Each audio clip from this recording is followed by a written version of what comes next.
For oral answer, question number 1, in the name of Metiria Turei.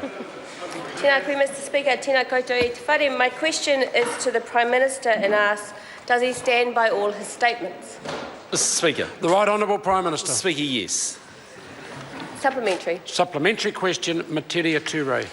Does he stand by his reported statement that no one had been disadvantaged by the move to scrap the $1,000 KiwiSaver kickstart payment?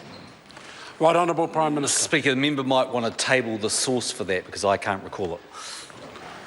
Supplementary question, Metiria Turei. Thank you, Mr Speaker. Has the Prime Minister seen that New Zealand ranks 22nd out of 24 countries in the OECD for savings? And will his removal of the $1,000 KiwiSaver kickstart make this poor savings record better or worse?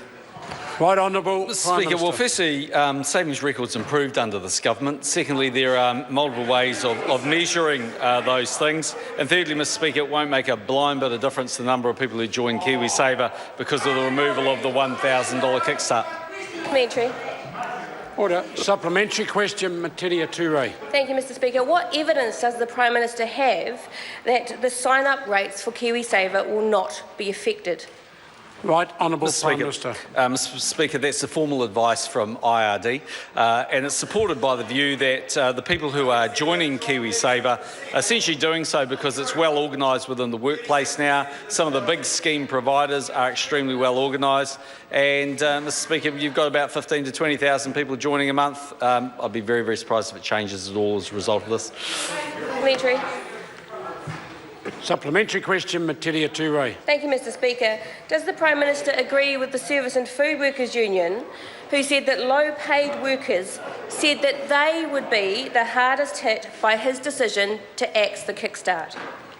Right Honourable Prime Minister. Mr Speaker, definitely not. Lowest paid workers will be supported by the fact that the government increased the Working for Families contribution by $12.50 a week. They'll also be supported if they were ever on a benefit by the increase of $25. But overall, Mr Speaker, I don't think the removal of $1,000 that people would get in 40 years' time will be that material.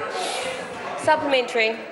Supplementary question, Metiria Turei. Thank you, Mr Speaker. Has the Prime Minister seen that savings in New Zealand are currently concentrated in the top fifth of all income earners?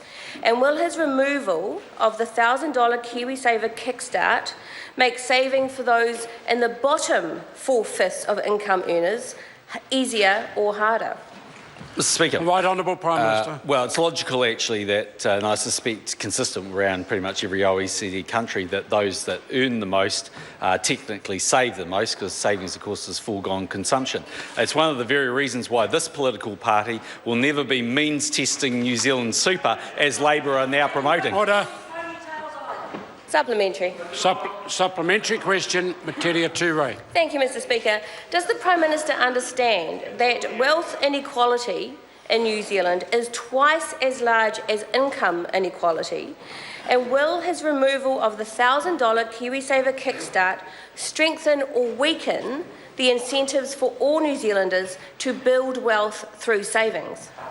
Right Honourable Prime Minister. I think it's important to remember that KiwiSaver is a scheme where after you put in your 3% contribution, employers put in 3% and the government puts in the members' tax credit. If you look at all of those numbers, Mr Speaker, over the normal sort of 45-year working period for most people, $1,000 is immaterial. Order. Question number 2 to